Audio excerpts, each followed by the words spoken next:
So King's Dream put out on Twitter, I believe early 2013 winter.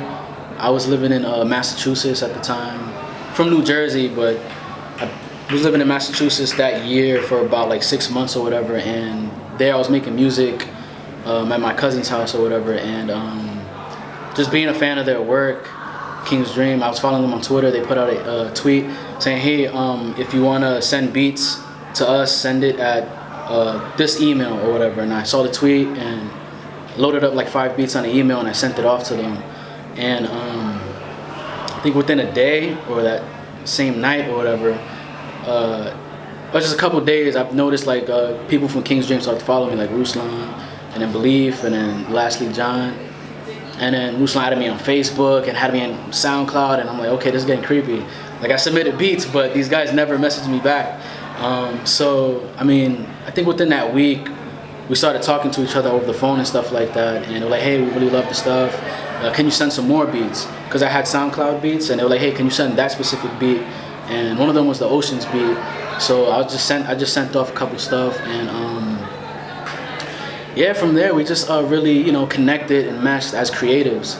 Like, I had something that they were looking for, and they obviously could spit. And I've never worked with artists before King's Dream, so I've submitted beats to all types of rappers, secular artists and Christian rappers. Never got responses back from people. So King's Dream, the first email I sent, we just hit it off from there.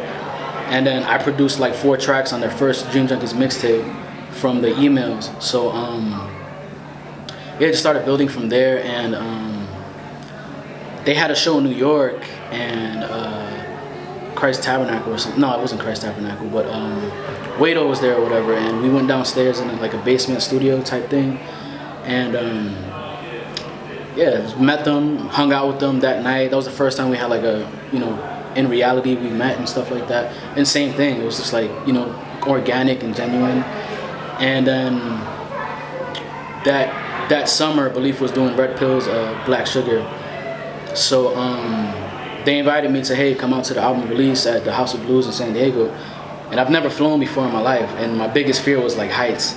So I was like, man, I didn't want to go, but I wanted to go, my fear. But at the time it was just like, I felt like it was time to stop living in that bubble of fear. So I took the flight. It was horrible. The first flight, I thought I was gonna die. And it was longer than expected. It was like 4 or 5 hours. It was supposed to be 3. It was because it was connecting to another flight. And yeah, just hung out with the guys for a week and some change. And then from there, right away they were like, hey, do you want to move out here? You should move out here, do some music. I didn't have a church community at the time either. And they knew that I was a kid, like 18. And they were like, hey, you don't have a community, and we're making music together. We have our community.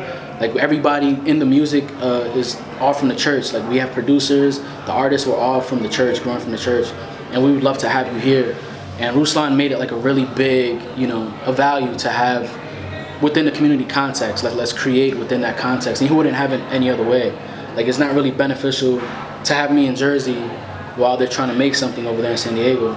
So I decided to make the jump or whatever, and never had a community. I've been to like 5 different churches in Jersey, a few in Massachusetts, and it was just like, I wasn't really feeling it. Like, I'm not really naive. I'm really like critical when it comes to like, I think this guy's talking about, prosperity. I just couldn't find like a genuine body of believers.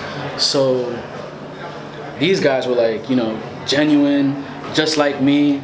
We understood the culture. We're from the hip hop culture, so everything kind of like meshed, and it was just like home. And then within like, moving there, family instantly. Like, stood there for about,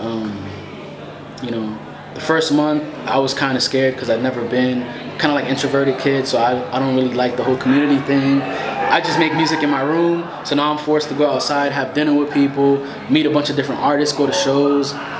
And it's just been good, man, for my walk to the community, the Bible study, and more than the music, just like that community, that structure has helped me grow like tremendously. So while doing the art, like my walk with Christ was just like, progressing, because I felt stuck with no community. I didn't have anybody to challenge me. It was just, me and the Bible. But now I had mentors in my life, so it was just, it was great. And yeah, it's about to be a year that I've been out there in San Diego.